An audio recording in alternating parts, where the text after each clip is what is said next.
নমস্কার, আমার সনাতনী পরিবার, আমার গুরু পরিবার, আপনারা কেমন আছেন? আশা করি পরম করুণাময় গুরু মহারাজের কৃপায় সবাই ভালো আছেন, কুশলে আছেন। চলুন আজ আপনাদের ঘুরিয়ে আনি ভারত সেবাশ্রম সংঘ ঘাকশোল থেকে, অর্থাৎ ঘাকশোল ভারত সেবাশ্রম সংঘ থেকে, যেটি মালদা জেলার গাজলে অবস্থিত। গাজল টোল ট্যাক্স আছে, সেই টোল ট্যাক্সের ঠিক আগে একদম জাতীয় সড়কের উপরে কিন্তু অবস্থিত এই আশ্রমটি।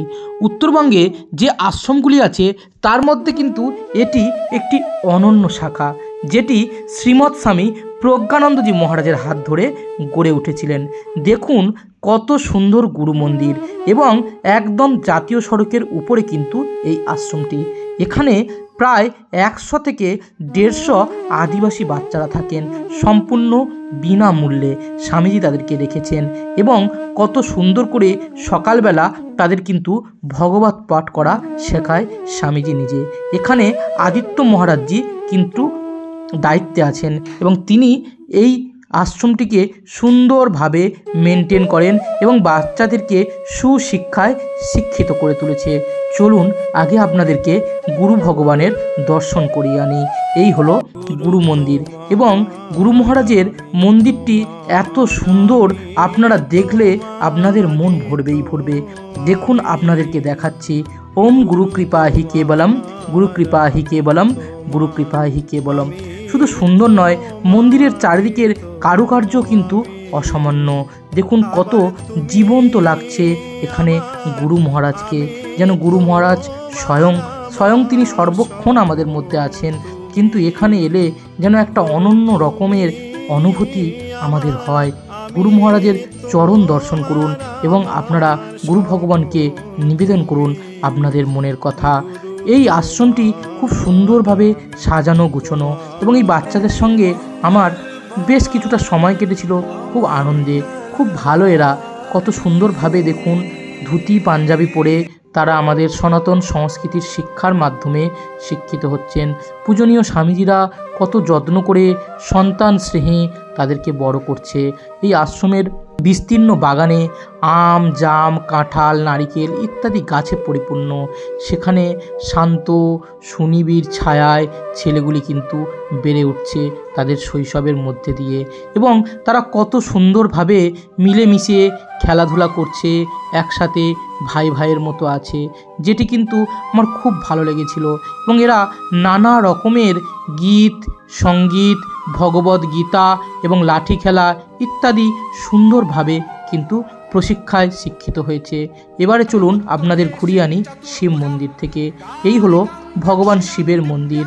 দেখুন সব জায়গার মতো এখানেও কিন্তু শিব মন্দির আছে।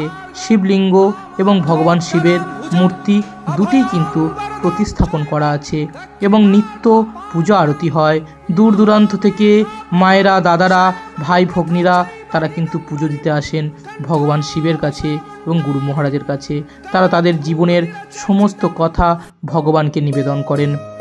ভগবানের চরণে আমি আপনাদের হয়ে প্রার্থনা করি আপনারা অনেক ভালো থাকুন, এবং প্রত্যেকটি স্বামীজি অর্থাৎ গুরু মহারাজ এই সংঘ তৈরির সময় যে সপ্তর্ষি মণ্ডল নিয়ে সংঘ তৈরি করেছিলেন, সেই 7 জন স্বামীজিরও কিন্তু সুন্দর করে ফটো সাজানো গুছানো আছে, এবং প্রত্যহ সেখানে কিন্তু পুজো হয়।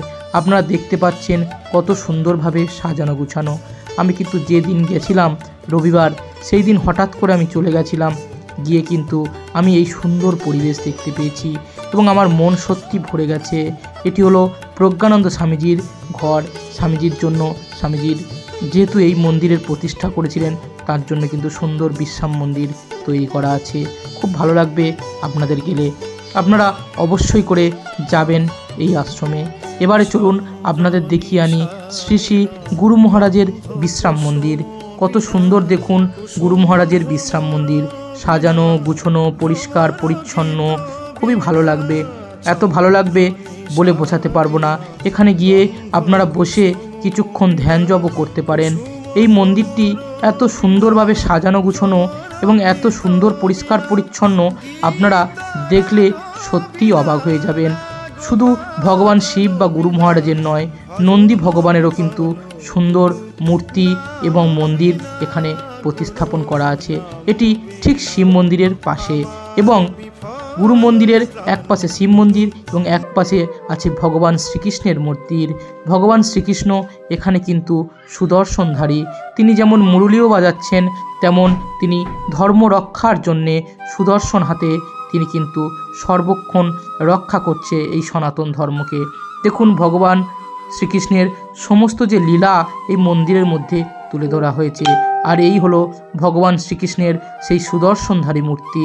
তিনি কুরুক্ষেত্রের রণাঙ্গনে যখন ভীষ্মকে বার্তা দেওয়ার জন্য অস্ত্র ধারণ করেছিলেন, তখন অর্জুন তাকে নিরস্ত করার জন্য বারবার অনুরোধ করেছিলেন সেই ভগবান শ্রীকৃষ্ণ, সুদর্শনধারী ভগবান শ্রীকৃষ্ণ।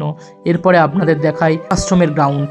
কত সুন্দর আশ্রমের গ্রাউন্ড আপনারা দেখতে পাচ্ছেন। স্কুল বাস আছে, এখানে একটি ইংলিশ মিডিয়াম স্কুলও চলে এবং সেই সাথে বাংলা মিডিয়াম স্কুলও আছে।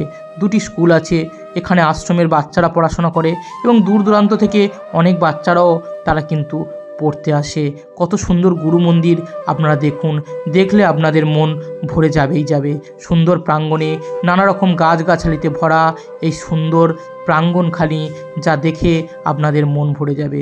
বিকেলের দিকে বাচ্চারা কত সুন্দরভাবে নিজেদের মধ্যে খেলে এবং এই গাছের বিভিন্ন ফল পাকড় তারা কিন্তু সেবা করে এবং ভগবানের পুজোয় কিন্তু লাগে। আশ্রমের বিভিন্ন উৎসবের সময় এই কড়াগুলি ব্যবহার করা হয় এবং পরে পরিষ্কার পরিচ্ছন্ন করে সেগুলি কিন্তু রেখে দেওয়া হয় এক প্রান্তে, আবার উৎসবের সময় সেগুলি ব্যবহার করা হয়। চলুন আস্তে আস্তে আপনাদের নিয়ে যাই আশ্রমের যে রান্নাঘর আছে সেই রান্নাঘরের দিকে। কিভাবে রান্না হয় এবং কতটা পরিষ্কার পরিচ্ছন্ন সেটা আপনাদের দেখায়। তার আগে এটি হলো আশ্রমের বাগান। ছোটোখাটো শাক সবজি এখানে উৎপাদন করেন স্বামীজিরা। আর ঠিক তার পাশেই কিন্তু এই রান্নাঘর। এখানে কিন্তু বেশি রান্নাটাই হয় কাঠের উনানে এবং কাঠের জালে, ঘুঁটের জালে এই সবভাবে রান্না হয়। দেখতে পাচ্ছেন হাঁড়ি কড়া, উনান ইত্যাদি রয়েছে। আর এটি হলো আশ্রমের যে শিক্ষা সদন, সেই শিক্ষা সদনের প্রাঙ্গণ। এখানে এই সব বাচ্চা ছেলেরা এরা কিন্তু থাকে। আর ঠিক এর অপোজিটে হলো রান্নাঘর। এখানে সবাই খায় এবং মুখ ধোয়ারও সুন্দর ব্যবস্থা আছে। আর এখনও পর্যন্ত কাঠের জালে কিন্তু রান্না হয় হাঁড়িতে। এখানে যিনি আছেন মাসিমা, এক মা, তিনি রান্না করেন। সকালবেলা তাড়াহুড়ো করে আমাদের জন্য কিছু রুটি বানিয়ে দিয়েছিল। আমরা এবং এই আশ্রমের যে ছাত্ররা সকালে আমরা রুটি খেয়েছিলাম, রুটি তরকারি। তিনি অনেক ভালো এবং অনেক কষ্ট করে আদর যত্ন করে মায়ের মতো আমাদের সেবা করেছিলেন। সত্যি তার সেবায় আমরা খুব প্রসন্ন হয়েছিলাম, খুব ভালো লেগেছিল। নিজের মায়ের মতোই মনে হচ্ছিল তাকে, যেন কতদিন পরে মায়ের হাতের খাবার খাচ্ছি। কারণ বিভিন্ন কর্মসূত্রে বিভিন্ন জায়গায় ঘুরতে ঘুরতে বাড়ির মায়ের হাতের সেই খাবারটা সত্যি হয়তো ভুলে গেছিলাম, কিন্তু আশ্রমে সেই মায়ের হাতে খাবারটা খেয়ে আবার মায়ের কথা, মায়ের হাতের খাবারের স্বাদটা কিন্তু মনে পড়েছিল। এটি হলো আশ্রমের সেই রান্নাঘরের পাশে খাবার জায়গা। দেখুন কত সুন্দর। চলুন গুরু মহারাজের মন্দিরটা আবার দূর থেকে একবার দর্শন করাই। দেখুন কত সুন্দর মন্দির এবং কত সুন্দর প্রাঙ্গণ। আপনারা অবশ্যই করে আসবেন। এটি কিন্তু মালদা স্টেশন থেকে মাত্র 1 ঘন্টা লাগে অটোতে বা বাসে, যেটি কিন্তু গাজল, ঠিক গাজল টোল ট্যাক্সের আগে এই আশ্রম, যেটি ভারত সেবাশ্রম সংঘ ঘাকশোল বা ভারত সেবাশ্রম সংঘ গাজল বললে আপনাদের কিন্তু পৌঁছে দেবে গাড়িওয়ালাগুলি। অটোতে 100 টাকার মতো ভাড়া নেয় আর বাসে 20 থেকে 25 টাকা।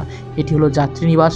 আমি যদিও সাধুনিবাসে ছিলাম স্বামীজিদের সঙ্গে, সেহেতু আমি যাত্রীনিবাসের ভিতরে তখন একটু ব্যস্ততার জন্য ভিডিও করতে পারিনি, কিন্তু বাইরে থেকে আপনাদের দেখাচ্ছি কত সুন্দর যাত্রীনিবাস।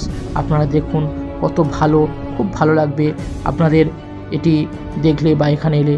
অবশ্যই করে আপনারা আসবেন এবং ঘুরে যাবেন। জয় গুরু মহারাজ।